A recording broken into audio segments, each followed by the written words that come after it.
दोस्तों, हरियाणा की एक तेज तर्रार महिला आईपीएस अधिकारी जो किसी दौर में पूरे हरियाणा को आदेश यानी कि ऑर्डर पारित करती थी, हाल फिलहाल के दिनों में वही तेज तर्रार महिला अफसर सत्संग में आए हुए लोगों को कीर्तन सुनाती है।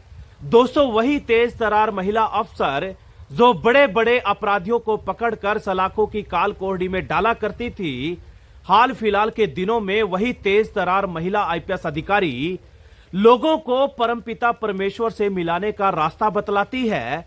दोस्तों, आखिरकार ऐसी क्या वजह रही जिस वजह से तेज तर्रार महिला आईपीएस अधिकारी ने आईजी का रुतबेशाली पद को ठोकर मारकर कृष्ण की मीरा बनना ही ज्यादा बेहतर समझा? दोस्तों, ऐसी क्या वजह रही जिस वजह से उस आईपीएस अधिकारी ने आईपीएस की रुतबेशाली वर्दी को छोड़कर मीरा के रूप में भगवाधारी कपड़े धारण कर लिए? दोस्तों, जुड़े रहिएगा इस वीडियो के अंत तक। नए हैं तो सब्सक्राइब कर लें और यदि हमारी यूट्यूब फैमिली का पुराना हिस्सा है तो लगातार हर एक व्यक्ति तक इस सच्ची घटना कहानी को साझा करने में मेरी मदद करिएगा। यदि अच्छा लगे तो साझा कर देना और लोगों तक भी घटना कहानी को पहुंचा देना। दोस्तों, हरियाणा प्रदेश की तेज तर्रार अफसरों में शुमार है आईपीएस भारती अरोड़ा। 1998 बैच की आईपीएस अधिकारी भारती अरोड़ा शुरुआती दिनों से ही तेज तर्रार अफसरों में शुमार थी और दोस्तों, देखते ही देखते इसी कार्यप्रणाली की वजह से हरियाणा सरकार ने उनको आईजी यानी कि इंस्पेक्टर जनरल के पद पर भी पदोन्नति मिली। दोस्तों, उनके पति की बात करें, वो भी भारतीय सेवा में कार्यरत हैं और फरीदाबाद के कमिश्नर भी रहे हैं। भारती अरोड़ा की जहां तक बात है तो दोस्तों, कई ऐसे मामले रहे, बात चाहे ब्लास्ट मामले की हो, बात चाहे अनिल विज गिरफ्तारी की हो, ऐसे उन्होंने कार्यप्रणाली रखी कि ना केवल हरियाणा बल्कि देश के कोने कोने में भारती अरोड़ा का नाम ईमानदार और तेज तर्रार महिला अफसरों में शुमार किया जाता है।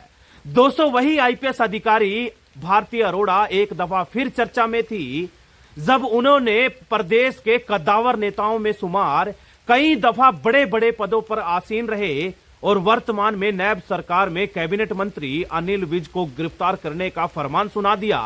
और दोस्तों, पूरे इलाके में कहूं या देश में कहूं, यह बिल्कुल साबित हो चुका था कि भारती अरोड़ा ईमानदार होने के साथ साथ तेज तर्रार आईपीएस अधिकारी भी है।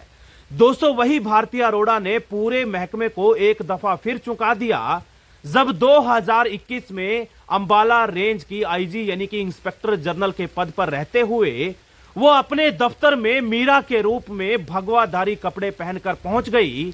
यहां तक कि तमाम कर्मचारी अधिकारी भी सख्ते में पड़ गए कि आईजी साहब को भला हो क्या गया है। आईजी भारती अरोड़ा ने तत्कालीन गृह मंत्री अनिल विज को पत्र लिखकर वीआरएस यानी कि इच्छा से सेवानिवृत्ति के लिए पत्र लिख दिया और दोस्तों, देखते ही देखते सरकार ने वो मंजूर कर लिया और तकरीबन 10 साल की नौकरी से पहले ही भारती अरोड़ा ने वर्दी को छोड़कर भगवा धारण कर लिया, यानी कि अब वो आईपीएस अधिकारी नहीं बल्कि कृष्ण की मीरा बन चुकी थी। दोस्तों, हाल फिलहाल के दिनों की बात करें तो वही महिला आईपीएस अधिकारी अपराधियों को पकड़कर सलाखों के काल कोठड़ी में डालने की बजाय लोग जो सत्संग में आए होते हैं उनको परमपिता परमेश्वर से मिलाने का रास्ता बतलाती है। कहीं ना कहीं अपराधियों को सलाखों की काल कोठड़ी में डालने की बजाय प्रेम का पाठ पढ़ाती है। दोस्तों, वही महिला आईपीएस अधिकारी जिसने आईजी के रुतबेशाली पद को ठोकर मारकर मीरा बनना ज्यादा सही समझा, तरह तरह की बातें लगातार सामने आती रहती हैं। लेकिन दोस्तों, एक सवाल तो जरूर है, जहां पर आईपीएस आईएएस बनने के लिए आए साल हजारों करोड़ों की संख्या में आवेदन पहुंचते हैं और कड़ी मेहनत शिद्दत की बदौलत बमुश्किल ही सैकड़ों कहूं या गिने चुने लोग कहूं इस रुतबेशाली वर्दी को हासिल कर पाते हैं। लेकिन दोस्तों, इतने बड़े ओहदे पर पहुंचने के बाद उस रुतबेशाली नौकरी को ठोकर मारकर वैराग्य का जीवन जीना यानी कि एक साध्वी के तौर पर अपने आप को पुनर्स्थापित करना वाकई में ही बहुत मुश्किल नजर आता है।